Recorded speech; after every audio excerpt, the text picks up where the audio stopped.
Halfway through the year, the conversation among learning leaders in regulated finance has narrowed to one question. How does a firm build workforce capability and prove it while AI changes the work faster than most role frameworks can keep up? LinkedIn's 2025 Workplace Learning Report found that nearly half of learning and talent leaders see a skills crisis. Fosway's recent research puts AI and skills at the top of the strategic list. The pressure is not abstract. It shows up in specific programs that have to be redesigned and then defended. The clearest signal is coming from supervisors, and it is aimed at how firms evidence that their people are capable, not just trained. The FCA's updated conduct rules guidance now states that role-relevant, scenario-based learning matters more than a one-off annual module, and that firms should assess whether it worked. DORA is an application across EU financial entities, raising the bar on operational resilience and on the competence of the people who manage technology and third-party risk. The ECB has asked euro area banks to submit plans for AI-enabled cyber threats. Consumer Duty adds a further layer, with the FCA continuing to publish on it through 2026 and expecting firms to show that staff decisions produce good customer outcomes. Each of these turns a broad topic into a specific obligation, show that the person handling client exposure or a resilience control actually understands it, and that the understanding was assessed rather than assumed. For L&D, that is a measurement and design problem before it is a content problem. The second life problem is early careers, though not in its familiar form. Firms are still hiring junior talent.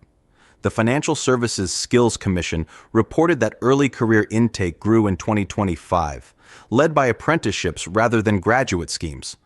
What has changed is the shape of the role. PwC's analysis shows that junior positions in AI-exposed sectors increasingly demand skills that used to sit 2 levels up.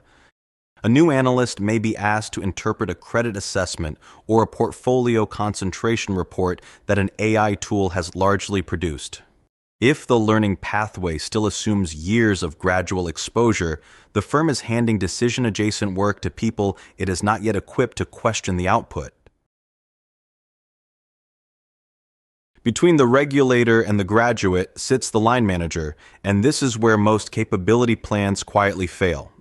Deloitte found that among workers facing significant AI-driven change, 69% report a heavier workload and 43% name lack of time as their main barrier to adapting. LinkedIn reports that only 15% of employees say a manager helped them build a career plan in the last 6 months, down on the year before. Managers are being asked to coach teams through new tools and turn policy into daily behavior, usually with no relief on their own targets. That creates a dangerous gap. The people responsible for embedding conduct and judgment on the ground have the least capacity to do it, and learning built for them often assumes time and attention they no longer have.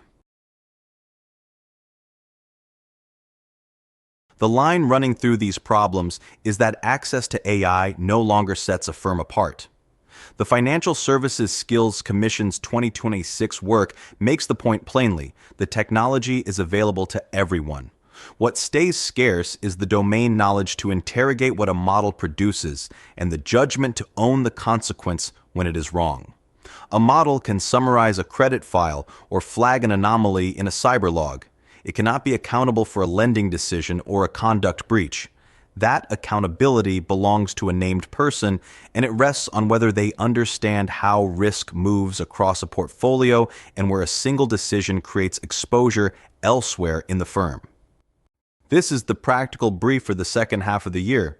The learning that will matter maps to specific roles and the risks they carry, so a supervisor asking how competence was assessed gets a real answer. It is built for managers as they actually work, rather than as an organization chart imagines them.